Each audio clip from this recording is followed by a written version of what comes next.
अवर pride हमारा गौरव पर आज हम बात करेंगे ऐसे ग्रंथ की जिसे बुद्ध के वचनों का सार कहा जाता है, यानी धम्मपद। यह सिर्फ धार्मिक ग्रंथ नहीं बल्कि जीवन जीने की कला है। धम्मपद के प्रत्येक श्लोक में छुपा है सत्य, करुणा और मैत्री का संदेश, जो हमें दुख से मुक्ति और शांति की ओर ले जाता है। इस वीडियो में हम जानेंगे कि धम्मपद की पृष्ठभूमि, इसके अमूल्य उपदेश और यह कि आज की दुनिया में ये शिक्षाएं कितनी प्रासंगिक हैं। तो आइए बुद्ध के वचनों से प्रेरणा लें और अपने जीवन को प्रकाशमान बनाएं। क्या हो अगर कुछ पंक्तियां आपके पूरे जीवन का मार्ग बदल दें। बुद्ध के वचनों का संग्रह। धम्मपद सिर्फ पढ़ने के लिए नहीं बल्कि जीने के लिए है। आइए जानते हैं आखिर ऐसा क्यों है। आज हम बात करेंगे यमक वग्गों की, यानी पहला वग्ग। धम्मपद का यह पहला वग्ग है। यमक वग्ग का अर्थ जोड़ी होता है। इस वग्ग में दो दो गाथा जोड़ी से आई हैं, एक अकुशल तो दूसरी कुशल है। पहली गाथा में मन की महिमा का वर्णन करते हुए कहा गया है, मन मनुष्य की काया वाणी मानसिक कर्म का अग्रगामी है। मनुष्य के समस्त व्यवहार का वह उद्गम स्थान है। मानव के सभी व्यवहार मन प्रधान है। यदि कोई दूषित मन से बोलता है, काम करता है, तब दुख उसका उसी तरह से अनुसरण करता है जैसे बैलगाड़ी को खींचने वाले बैल के पीछे गाड़ी के चक्के पीछा करते हैं। बुरा चिंतन तथा बुरी कृति दुख उत्पन्न करती है। यदि कोई प्रसन्न मन से बोलता है या काम करता है, तब सुख उसका वैसे ही अनुसरण करता है जैसे कभी साथ न छोड़ने वाली परछाई अनुसरण करती है। तीसरी गाथा के अनुसार उसने मुझे गाली दी, उसने मुझे मारा, उसने मुझे जीत लिया, उसने मुझे लूटा।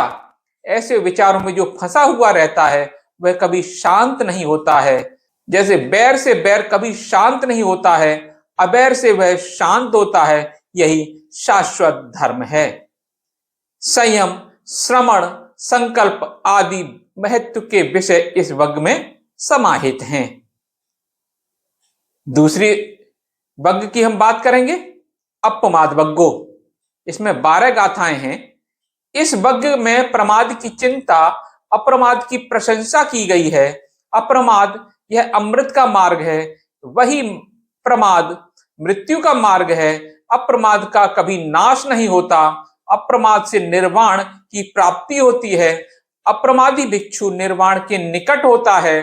अप्रमादी सुख को प्राप्त करता है, वह स्वयं दीप होता है, उसके यश में वृद्धि होती है, उसका पतन नहीं होता। अप्रमादी बंधनों को नष्ट करता है। अगला वग्ग है चित्त वग्गो। इसमें 11 गाथाएं हैं। इस वग्ग में तथागत बुद्ध ने चित्त के संयम की महत्ता को बताया है। जितना शत्रु की हानि नहीं करता, उससे अधिक नुकसान बुरे मार्ग पर लगा हुआ मन करता है। गाथा 42 में कहा गया है, जितना कल्याण माँ बाप या भाई नहीं कर सकते, उससे कहीं अधिक कल्याण सुमार्ग पर आरूढ़ चित्त करता है। तथागत गाथा 33 में कहते हैं, चित्त चंचल है, दुर्धर है। बाण बनाने वाला जैसे बाण को सीधा करता है, उसी प्रकार बुद्धिमान या मेधावी पुरुष मन को एकाग्र तथा सीधा करता है। अगला चौथा है पुष्प वग्गो। इसमें 16 गाथाएं हैं। इस वग्ग में पुष्प का उदाहरण देकर नैतिकता का उपदेश दिया गया है। गांव में पिंडपात के लिए जाते समय भिक्षु ने भ्रमर की भांति आचरण करना चाहिए। तथागत बुद्ध 47वीं गाथा में कहते हैं कि फूल के वर्ण व गंध को हानि न पहुंचाते हुए भ्रमर उसका रस लेकर जाता है। उसी प्रकार भिक्षु ने गांव में व्यवहार करना चाहिए। धम्माचरण न करने वाले व्यक्ति के शब्द निरर्थक होते हैं। व्यक्ति ने पुण्य कार्य करने चाहिए।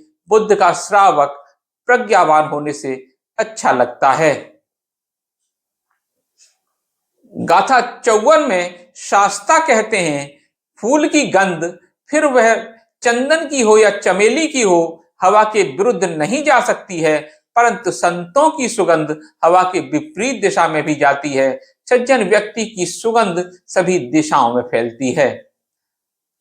तथागत गाथा 55 में कहते हैं, चंदन, तगर, कमल अथवा जूही पुष्पों की सुगंध से चरित्र की सुगंध सर्वश्रेष्ठ है।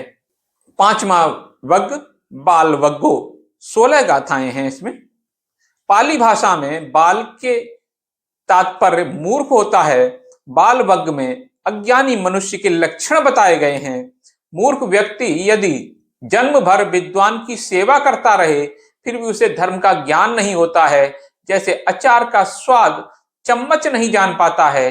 गाथा 64 में समझदार व्यक्ति एक क्षण भी विद्वान की सेवा में रहने पर उसे धर्म तुरंत समझ जाता है। जिस प्रकार जीभ सब्जी का स्वाद जान लेती है, गाथा 71 में भगवान बुद्ध कहते हैं, जिस प्रकार ताजा दूध तुरंत खराब नहीं होता है, उसी प्रकार किया गया दुष्कर्म तुरंत परिणाम नहीं देता है। राख में ढकी हुई अग्नि की तरह पाप सुग बुगाते रहता है तथा वह मूर्ख का पीछा करता रहता है।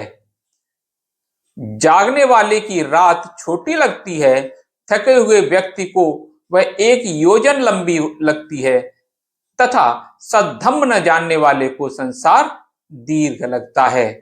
छठवां पंडित बग्गो, इस बग्ग का सार इस प्रकार है, पंडित की संगति करो, उपदेशक किसी को प्रिय तथा किसी को अप्रिय होता है, सज्जन पुरुष का साथ कीजिए, प्रसन्न चित्त में सोएं, समझदार व्यक्ति स्वयं को नियंत्रित करता है, सज्जन निंदा से विचलित नहीं होता है, समझदार धम्म सुनकर शुद्ध होता है, सत्पुरुष विकारग्रस्त नहीं होता है, शीलवान प्रज्ञावान धम्म प्रेमी की पहचान बताई गई है।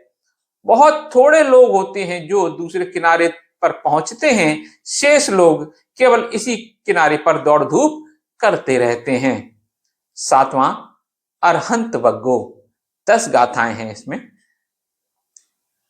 विमुक्त व्यक्ति को संताप नहीं होता है, स्मृतिवान व्यक्ति गृह त्याग करता है, निर्वाण प्राप्ति की गति जान नहीं सकते, निर्वाण प्राप्त करने वाले की गति अगम्य होती है, अरहत की देवता प्रशंसा करते हैं, अरहत निर्मल होता है, अरहत शांत रहता है, उत्तम पुरुष का जीवन निष्कलंक होता है, अरहत जहां होते हैं वह भूमि रमणीय होती है, जहां एकांत होता है वहां विरक्त पुरुष रमण करते हैं।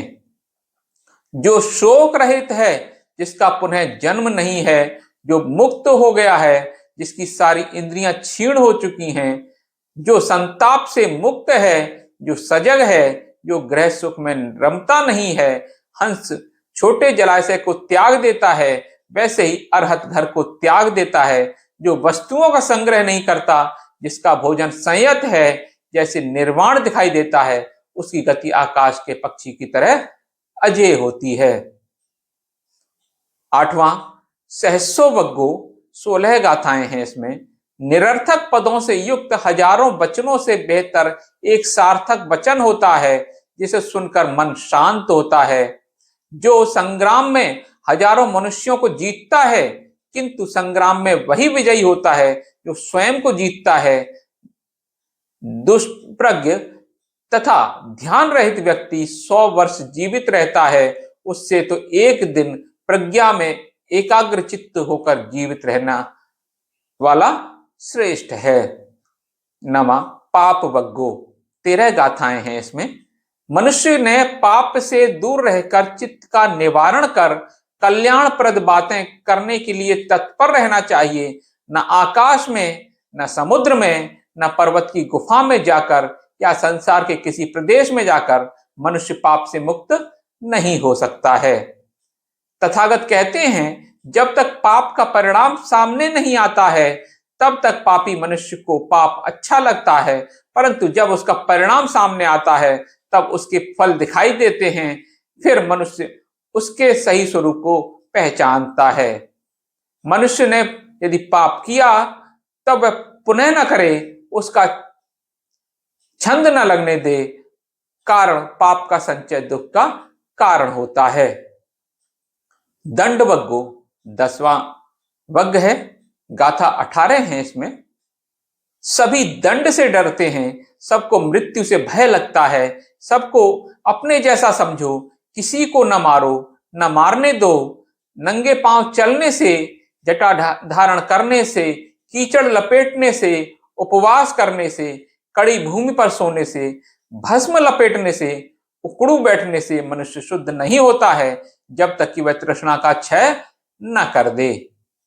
नहर बनाने वाला पानी ले जाता है, बाण बनाने वाला बाण सीधा करता है, बढ़ई लकड़ी को ठीक करता है, ऐसे ही सुशील सुव्रती व्यक्ति अपना दमन करते हैं। 11वां जरा वग्गो 11 गाथाएं हैं इसमें। इस वग्ग में वृद्धावस्था के दुख के दर्शन होते हैं। संसार के अनित्य का स्मरण कराते हुए सुगत ने कहा है, इस विचित्र शरीर को देखो जो फोड़ों से भरा है, जो रोगी है, जो नाना प्रकार के संकल्पों से युक्त है, उसकी स्थिति निश्चित नहीं है। घर बांधने वाले के नाम तृष्णा के संदर्भ में बुद्ध कहते हैं, हे गृह निर्माण करता, अब तू मिल गया है, अब तू पुनः घर नहीं बना सकता है, तेरे घर की सब लकड़ियां टूट चुकी हैं, घर बिखर चुका है, चित्त के संस्कार समाप्त हो चुके हैं, समस्त तृष्णा का क्षय हो चुका है। 12वां अत्तवग्गो 10 गाथाएं हैं इसमें। इस वग्ग में स्वयं की उन्नति का मार्ग बताया गया है। इस वग्ग में विश्व साहित्य में प्रसिद्ध हुई एक गाथा है, अत्तहि अत्तनो नाथो कोई नाथो परोसिया, यानी हम ही अपने स्वामी हैं। बुरा करना सरल है, उसी तरह अपना अहित करना उससे भी सरल है, परंतु जो हितकर है, कल्याणकारी है, उसे करना बहुत कठिन है। परमार्थ के लिए स्वार्थ को बहुत ज्यादा न त्याग दें, स्वार्थ को समझकर सत्कार्य के लिए प्रवृत्त होना चाहिए। 13वां लोक वग्गो, इसमें 12 गाथाएं हैं। इस वग्ग की गाथा में तथागत कहते हैं, जिसके द्वारा किया गया पाप कर्म यदि उसके पुण्य से ढक जाता है, तब वह इस लोक में बादल से मुक्त चंद्रमा की भांति प्रकाशित होता है। वही हंस आकाश में सूर्य पथ में जाते हैं, रिद्धिवान आकाश में उड़ते हैं, मार को सेना सहित पराजित कर प्रज्ञावान जन लोक से ऊपर उठ जाते हैं तथा निर्वाण को प्राप्त करते हैं। सुगत कहते हैं, सारी पृथ्वी का राज्य मिले, सारे लोकों का स्वामी बने, किंतु इससे कई गुना अच्छा है कि व्यक्ति ने श्रोतापति फल को प्राप्त करना चाहिए। तो दोस्तों, ये थे धम्मपद के 13 वग्ग। वीडियो अत्यधिक लंबा ना हो, इसलिए मैं इस वीडियो को यहीं पर विराम देता हूं। ये वग्ग कैसे लगे, ये हमें अपने जीवन में उतारने चाहिए, तभी हम बुद्ध के धम्म के मार्ग पर चलने वाले सच्चे राही बनेंगे। मिलता हूं अगले वीडियो में, तब तक के लिए नमो बुद्धाय।